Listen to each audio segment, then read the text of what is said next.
do a quick pattern. This very last row, I want you to, if you can and you are able, now every row, look at the row behind you. There we go. I like it. I love it. Oh my gosh. You all have created a little pattern.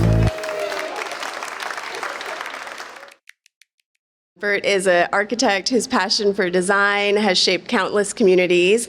I had the privilege of working with Burt on a project back in 2008 when I was 10. No, I'm just kidding.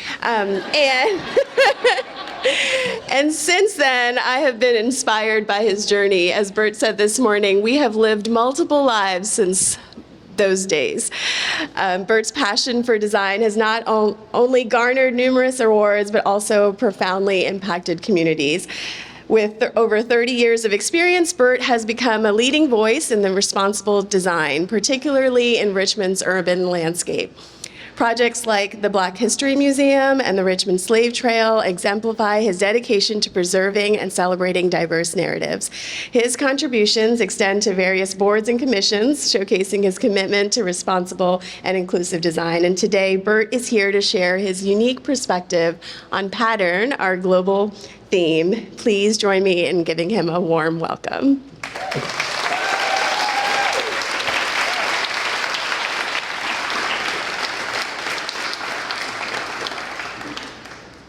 Good morning. Thank you. Wow, okay. I'm going to try and keep myself on time, because when I talk about these things, I tend to talk too long. So when Lindsay and I connected about this opportunity, and she said, we're working with this global theme of patterns, the work I'm currently doing in Shako immediately came to mind. And this symbol, and I'm going to say it wrong, but bear with me, Kinkium, is an Adinkra symbol. You probably maybe know Sankofa. There's a culture of symbols there. This particular one seemed to define not only the work that Lindsay talked about, but currently the work we're doing and just my own personal life. This twisting, turning, complicated journey through life that requires resilience and perseverance. And I said, that's the pattern. That's what makes sense. So before I dive into this, I do want to just give you a quick short video of what the work is, and then we'll talk more on the other side. It happened here in this city, on these 10 acres, where hundreds of thousands of human beings were bought, sold, jailed, and buried. Blocks from where proclamations of liberty were made, the enslaved were auctioned. Richmond Shako District became America's epicenter of human trafficking. Its ripple effect is still being felt. The world needs to know what happened here, to remember, to learn, to understand its impact, grieve, and pay reverence. And through the Shako Project, they will. We can show them. We can inspire. We can transform the narrative of history from the very site where it was made. Let the hundreds of thousands who were sold here be recognized. Let the sacred land emerge uncovered. Let us tell the stories that have for too long gone unspoken.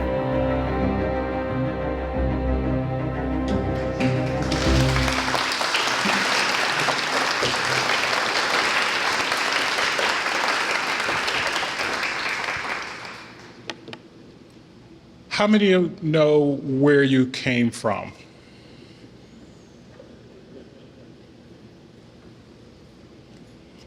I'm a little challenged. You've seen this version of this map probably somewhere before, and it is sort of a map of the patterns of a forced migration, of a diaspora of millions of Africans across the globe taken into enslavement. I chose this one because there are also some other dashed lines from the continent of Africa going in other directions to say that that story, which we often hear about as it relates to the Americas, but it was global. It was a global forced migration. It was a global diaspora. And so I want to make sure that I note that I cite where I'm pulling these numbers and dates from, because while I would like to say this is definitive facts and data and history, it's not. It's not. For example, to say that 10 to 12 million people over that 400 years were removed from Africa is a researcher doing sort of using birth rates and other information to try and estimate what those numbers are. And in that work, he says, in the 19th century, the population of Africa was maybe 100 million. Had it not been for this, the population would have been 200 million. Half of a progeny, half of a culture is removed, in essence, from a continent. And to level set in this conversation, there's a dot right there that says Pinnock. And there's another one up there in the middle of the screen at the tip of England that says Pinnock. And there's another one in Macon County, Alabama that says Pinnock. And then you see some percentages of dots in Angola and other places. That's not my DNA research, that's my niece's. I'm too scared to do it, and I'll tell you why in a second. But that is, 75% of her makeup comes somewhere from Western Africa in those percentages. So that migration, that diaspora is reflected in our very DNA. Now, the story is this. See, when my oldest brother, who I've always known as my half-brother, we have different fathers, said, his daughter, when she did this, she went to him and said, "Daddy, there's some names of people showing up here that I don't recognize." He said, "Oh, that's probably just a mistake," kind of thing, and rechecked and rechecked. And there came a point when my 90-year-old mother had to tell her 64-year-old son that who he thought was his daddy was not his daddy. And it was like, oops. So my sister and I said, "No, we're not, I'm good. I'm good." So, but that is our challenge, right? So this global pattern leads to how we here, Richmond, became that epicenter that created the Shako Project. We think usually, I would say from a percentage standpoint, it was a very small percentage actually arriving in the Americas, North America. You know, a majority arrived in sort of middle of South America and the Caribbean, and including the island of Jamaica. So I can tell you that the surname, my paternal surname, my father's surname, originates somewhere or in the region of Cornwall in England. And as far as we can tell, it goes back to about 1032 or so. That's about as much as I can tell you about that, other than when the English arrived in Jamaica, enslavement arrived in Jamaica, somewhere that surname got transferred to my lineage. And then my father migrated to North America, met my mom, and they settled in Macon County, Alabama. The pattern of distribution continues. So while we did not have the large amount of enslaved people arriving on these shores, obviously the total population over those years reaching 10 million meant that it grew and grew and grew. When the international slave trade was outlawed in 1807, 1808,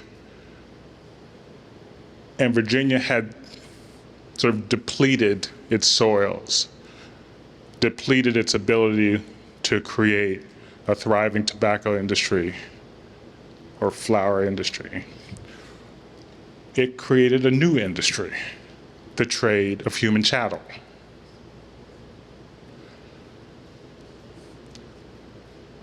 Thus becoming one of the largest centers of the trade of enslaved people by the time we get towards the beginning of the Civil War.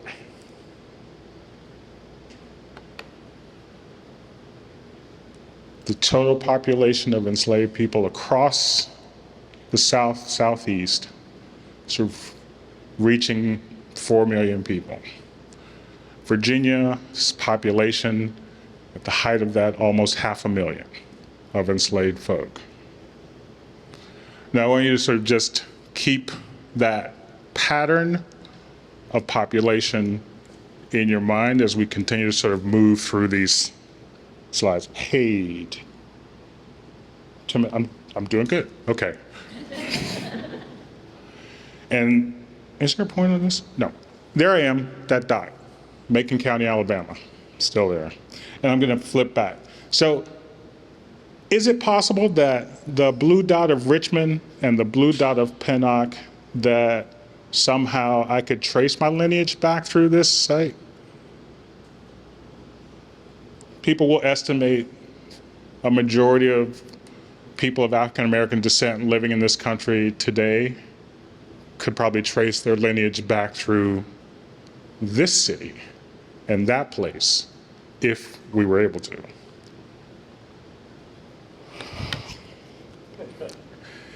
In the center of Tuskegee, Alabama, where I grew up, which is in Macon County, which is a population today of about 8,000 people, 95% or more African American. In the center of the town, which is a beautiful town square, and in the center of that square is a statue. That statue is in honor of a Confederate soldier. That square is deeded to the Daughters of the Confederacy in perpetuity. And the poor town of Tuskegee, Alabama, by charter is required to maintain it by law.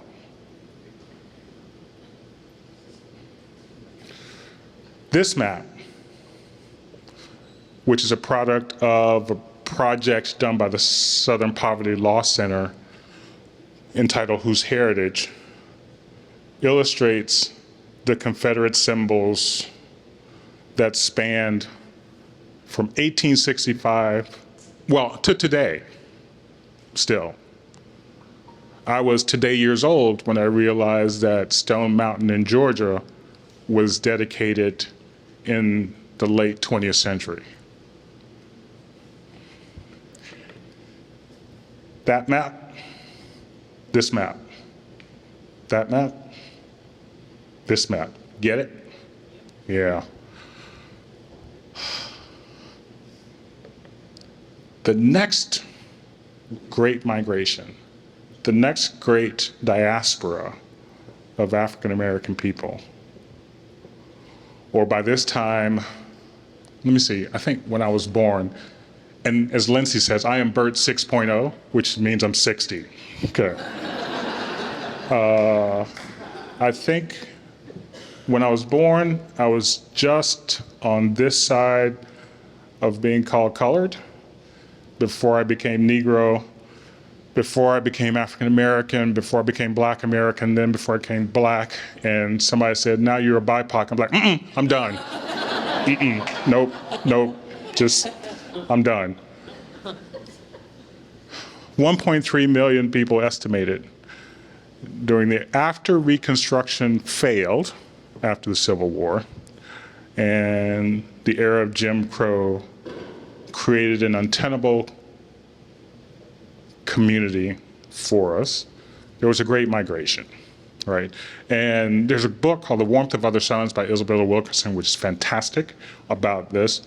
But that movement out of the South across the country. But don't be fooled. In 2010, the population of the South, of Black folk, remains very much concentrated. So again, that map, that map, that map, that map, that map. County by county from the U.S. Census Bureau of where poverty exists in this country. Down there where it says Pinnock, yeah, we're still there. We are still there. The patterns that overlaid of forced migration, of oppression, of questionable historic narratives are not by chance that they align. Let's come back home for a minute. Before the end of the Civil War, when the trade of human chattel in this city was at its height, this pattern of dots represents, as best we can tell in research today, various auction houses, traders, bondsmen that participated in the industry in the trade of human chattel. This is Main Street Station. That's I-95 to help you orient yourself. Franklin, Broad Street, and the site dashed in black is the Chaco Project. Our job now is to tell that story that I told in 15 minutes about 400 years and tens of millions, if not hundreds of millions of people here. Let's figure out how to tell that story here. So when I first came to Richmond in the early 90s, I was working at Baskerville, and the flood wall had just been finished, and the city was honoring the flood wall with various historic banners.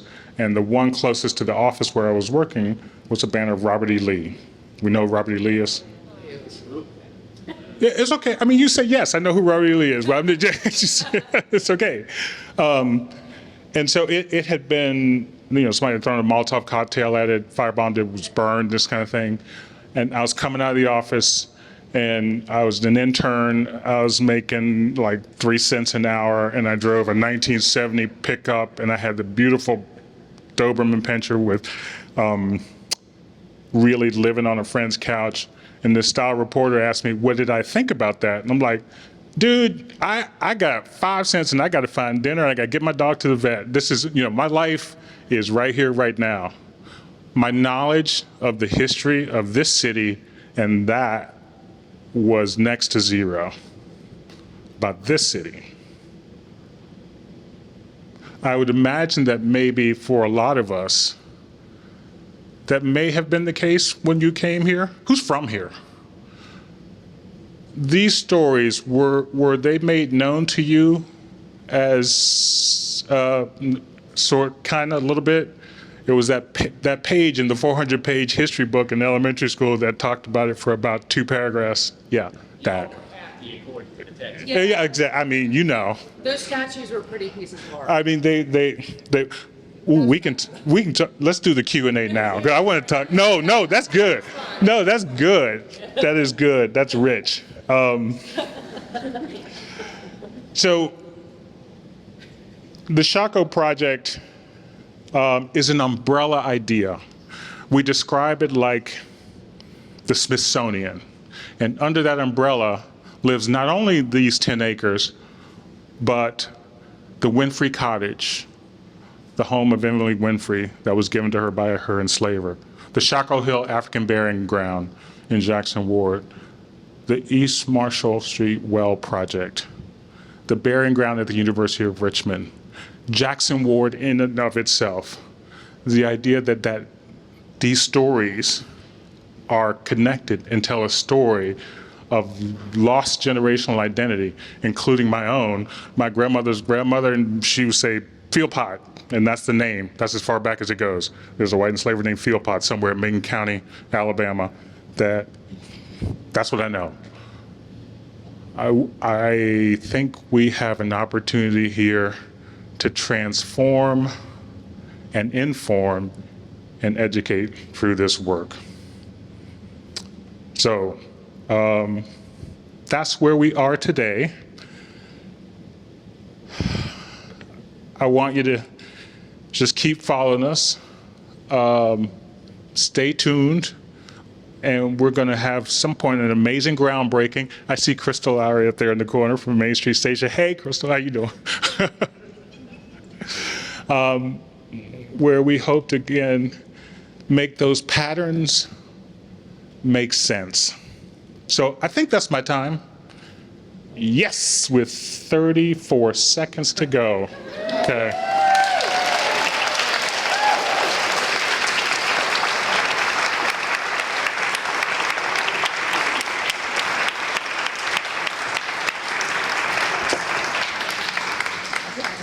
Thank you for that.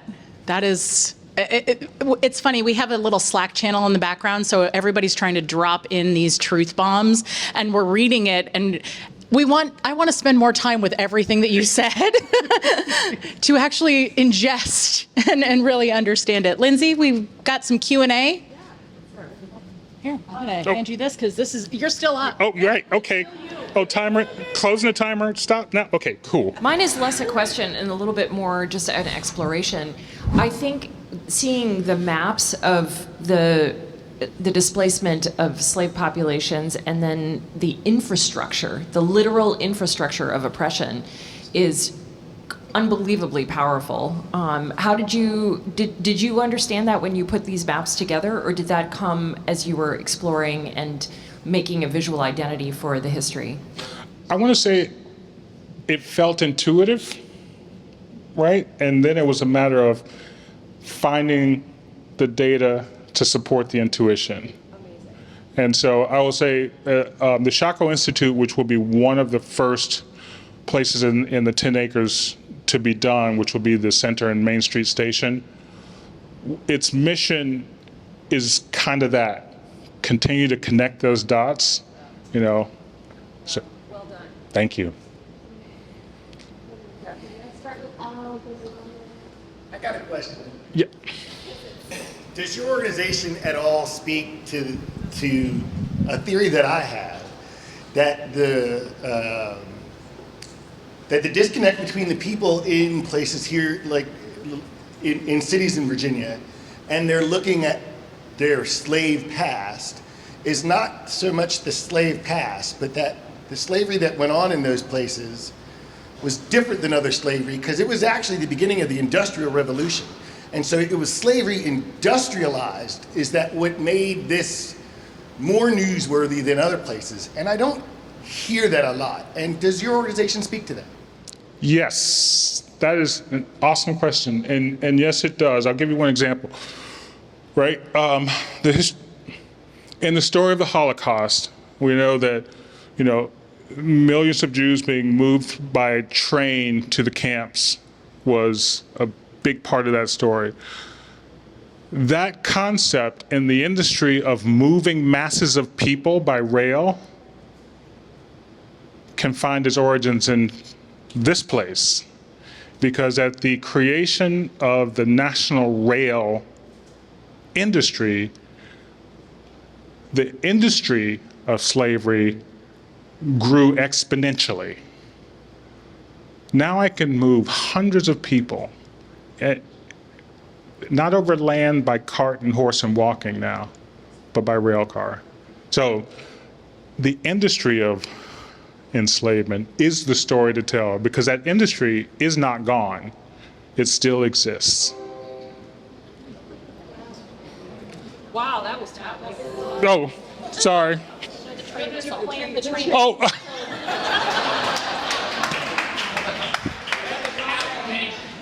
No, it's- So Mike, thank you for the phenomenal presentation. So this is always interesting for me when I hear this. I'm born and raised in Nigeria. So when I'm in the US, I never really grasped the impact and the importance of child slavery and US also. It's like 10 years ago. It's always fascinating to hear this. So my actual question is, how do you challenge those who oppose something like the Shuffle Project in terms of those who are speaking like Confederate history and like let that be the past? And this one is more of a design oriented one. What's the inspiration of the design of the site and the building? So it's just the truth. It's as simple as that. I am not here to challenge anything about you or how you live or what truths you hold. I am just saying that the truth of who we all are, this is part of it, and it just has not been told just yet. Simple as that. The idea of the removal, and that's why I wanted to come back to this idea of the removal of Confederate symbols from our landscape. In another talk, I say that I wish we were, in a certain extent, 200 years older, right? I think of this country as sort of in its petulant teenage years in the grand scheme of the global culture. And so they are art. They do have value. We would no more dismantle the pyramids today than we might rethink dismantling these pieces of art tomorrow. So it's not a popular position, but it's the one I hold.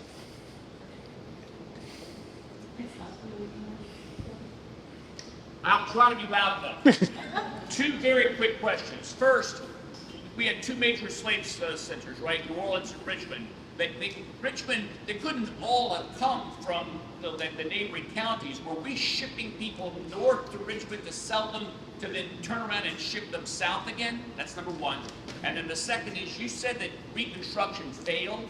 I mean, the Compromise of 1876 and giving the presidency to Rutherford B. Hayes over Tilden was a stab in the back. This wasn't failure, because we'd seen black leaders rise up all across the South who were doing a marvelous job until they were screwed. Yes. So why the term Reconstruction failing? Those are my two questions. I could, okay, let me start backwards. I could say Reconstruction dismantled or Reconstruction sort of assassinated. Anglo-Saxonism works there too. Yes. So yes, that idea that, coming out of the Civil War, that we were going to become a more just, equitable country, and in that space, when you think about sort of dozens of lawmakers in South Carolina who were black, it kind of blows my mind, right? And then basically a society that said, no, that's not going to happen. So the resulting dismantling of Reconstruction is what I mean in that. First point, yes. So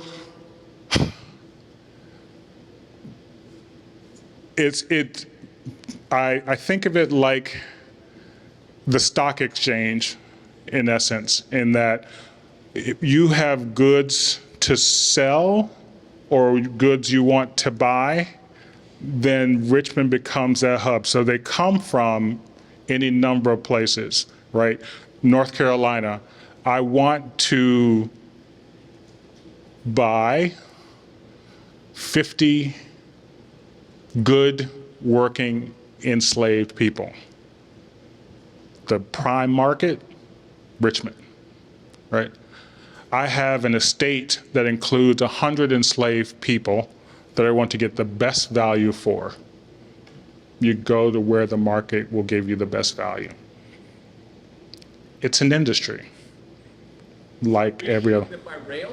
We're shipping them by rail, we're shipping them over land, we're shipping them by boat, we're shipping them by walking, we're shipping them however they are being shipped.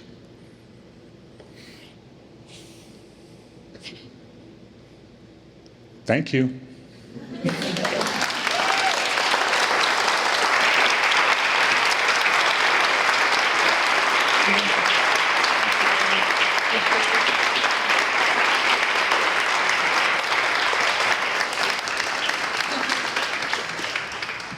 not quite sure if anything can really follow what just happened here. Burt, thank you so much for telling us the stories through your lens, but also a broader lens. And I feel like this is one of those talks that we will watch over and over again. Are there any other final questions before we move forward? Oh, wait, we do. Wait, I have one back here, and then I'm happy to. Yes. I just wanted to ask, Come on up. Hey. he spoke about the importing of slaves being outlawed at some point, but that there was a huge boom in population. A huge. Bloom in population. Can you speak to why or how? Sure. Repeat the question. Yes, sorry. I spoke about the outlaw of the international slave trade of bringing in enslaved people from other places. And then the question was, after that, there was a huge bloom in population.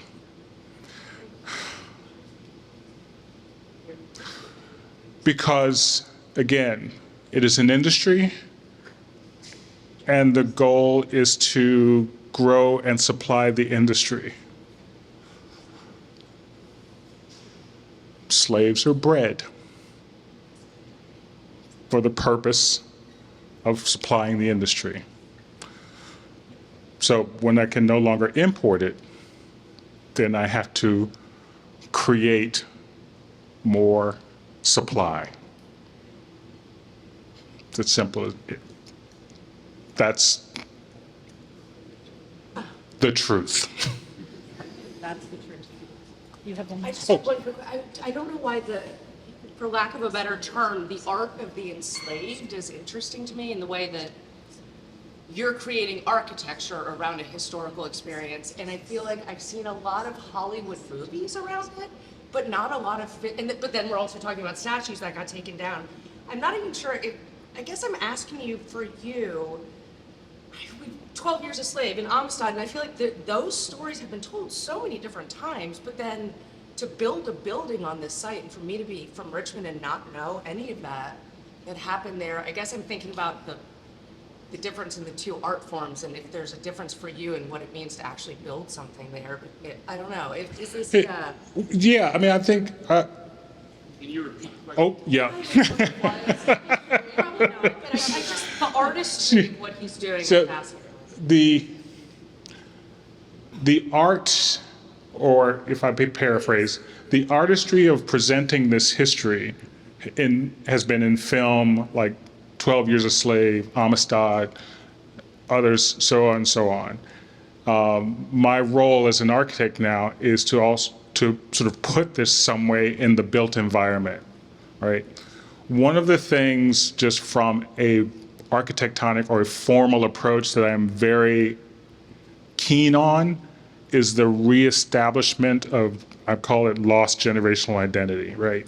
So the symbol from the very beginning, what does it mean to introduce an African culture or a Western African culture into the built environment? So we are inspired by those forms, those histories, those parts of culture that are not normal to us. And a quick little story, and then I'll shut up, I swear. One of our projects was the memorial to the enslaved at William and Mary. And in the process of designing it and presenting it, doing a sort of presentation like this in the Q&A, I was asked why the memorial didn't necessarily fit more with the architecture of the campus of William and Mary. And it struck me as a very odd question, because this is something being built to honor enslaved people, but somehow it should be inspired by the buildings or architecture of the enslavers. It was a disconnect. And so that's really kind of how we put the headspace into how we're doing this. Thank you. Okay. You're free. Thank you very much.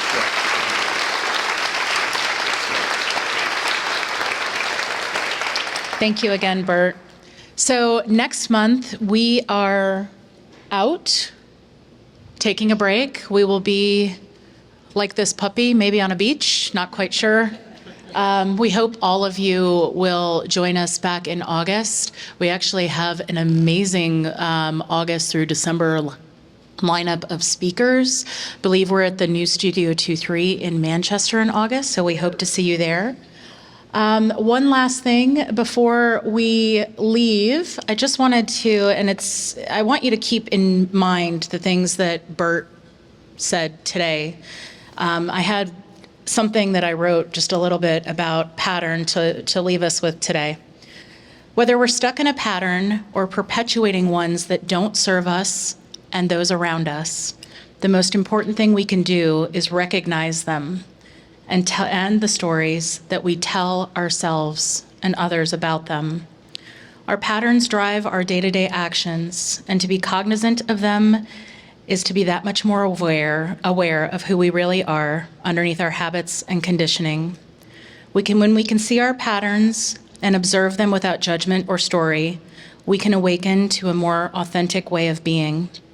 No matter where you're headed today, take a step back and ask yourself, what patterns are worth keeping? What paths are worth exploring? And what might you be unwillingly and unwittingly perpetuating that you want to change? And with that, we'll see you in August.